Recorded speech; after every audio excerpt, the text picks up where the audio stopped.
On passe à la suite avec du motoball, la première journée de championnat pour le SUMA qui ouvrait sa saison à domicile samedi soir au stade Gaston-Arbouin. Le SUMA a facilement écarté l'équipe de Robion 8-2. Un match rendu beaucoup plus facile par un début de rencontre idéal pour les Troyens. On regarde. En marquant 3 buts dans le premier quart-temps, le SUMA a clairement réussi son entame de match. Sérieux et rigoureux dans leur projet, les Diables Rouges ont fait tourner la tête de Robion pendant ces 20 premières minutes. Le plan de jeu du coach Sébastien Varoumas a été respecté à la lettre. Il veut du jeu, il veut qu'on joue au football en fait, clairement.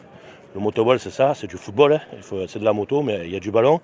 Et pour nous et pour même les spectateurs c'est très important parce que tout simplement on prend plaisir à jouer quand on joue comme ça. Le SUMA va continuer de jouer sa partition durant le deuxième quart-temps qui va voir Tikacek et Albertoni alourdir l'addition. Le SUMA mène 5-0 à la mi-temps face à Robion.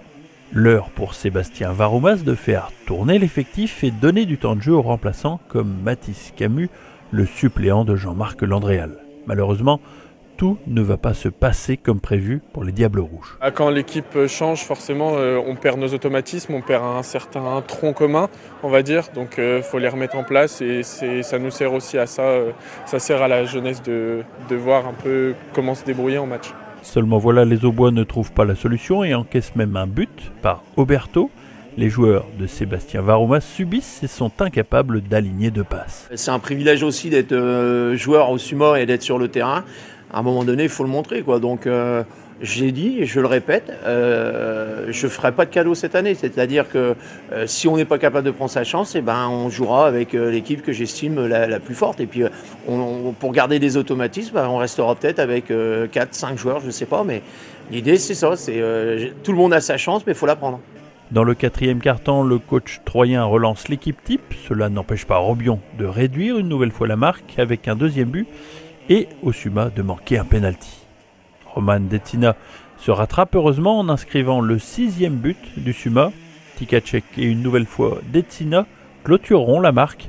8-2, entame de championnat parfaite pour le SUMA. Oui, on l'a bien fait parce que on a eu des matchs de préparation déjà. Donc on est descendu à Camaret, on s'est bien préparé. Le groupe vit bien aussi, c'est important. On est une bonne bande de potes et ça c'est ce qui va faire la différence sur toute la saison. La semaine prochaine, lors de la deuxième journée, le SUMA aura un plus gros morceau à jouer avec un déplacement à Camaret qui s'est incliné 6-1 à Neuville-de-Poitou lors de cette première journée de championnat.